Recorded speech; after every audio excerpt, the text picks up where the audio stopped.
سماع موتا کے قائل کے پیچھے نماز ہو جاتی ہے یا نہیں؟ دلائل کے ساتھ واضح کرو۔ بڑا سخت رک ہے، تو آپ رکا دے لکھنے والا غصہ چھوڑ دے تو میں دلائل دے دوں گا، غصے میں تو سمجھ نہیں آئیں گے۔ مسئلہ یہ ہے کہ ما فوق الاسباب سننا یہ اللہ کا خاصہ ہے، اور مخلوق کے اسباب منقطع ہوتے ہیں تین چیزوں سے۔ مخلوق کے سبب ختم ہوتے ہیں بعد دوری کی وجہ سے، موت کی وجہ سے اور حجاب مانے کی وجہ سے۔ موت سے تینوں چیزیں کٹھی ہو جاتی ہیں، دوری بھی، حجاب مانے بھی اور خود موت بھی۔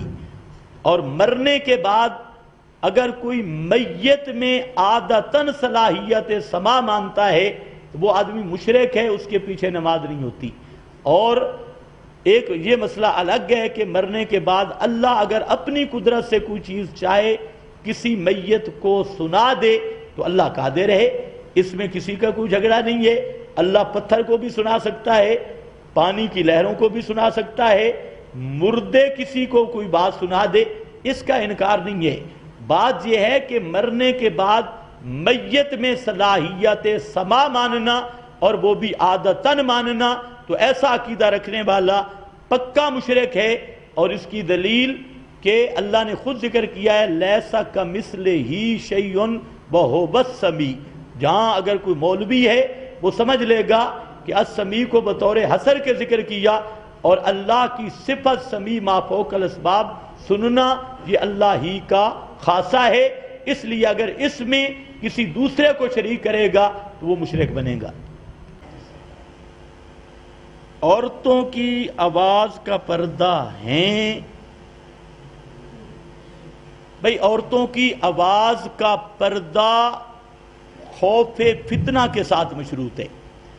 اگر فتنہ کا خوف ہو تو پھر تو آواز کا پردہ ہے، ورنہ ام المومنین تقریر بھی کرتی تھی اور اکثر صحابہ آپ کے شاگرد ہیں، اور اسی طرح تابعین میں، تابعات میں اور صحابیات میں وہ بہت سارے صحابہ ان کے شاگرد ہیں۔ تو عورت کی آواز پر پردہ تب ہے کہ فتنہ کا خوف ہو، یا آج کل جس طرح عیاش اور بدماش قسم کے لوگ ہیں، شہوت پرست قسم کے لوگ ہوں اور ان کا فتنہ میں پڑنے کا خوف ہو، تو پھر اس وجہ سے پردہ ہوگا۔ فی نفس ہی عورت کی آواز کا وہ پردہ نہیں ہے، اصل عورت کے وجود کا پردہ ہے۔ اب تو وجود کا پردہ بھی نہیں رہا، یہ آواز کے پردے کا رکا لکھ رہا ہے۔ قبروں میں عید کے دن عوام جاتے ہیں، شرعی حیثیت کیا ہے؟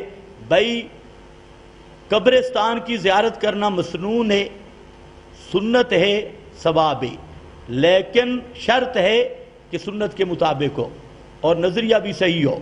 تو اس کے لیے کوئی دن مخصوص کر کے جانا، عید کی راتیں یا 15 شعبان یا 10 محرم، تو یہ اجمی بدعات ہیں، اس کا تعلق رسول اللہ کی شریعت سے نہیں ہے، یہ لوگوں کی رسمیں ہیں اور بدعات ہیں، اور ان سے اجتناب کرنا ضروری ہے۔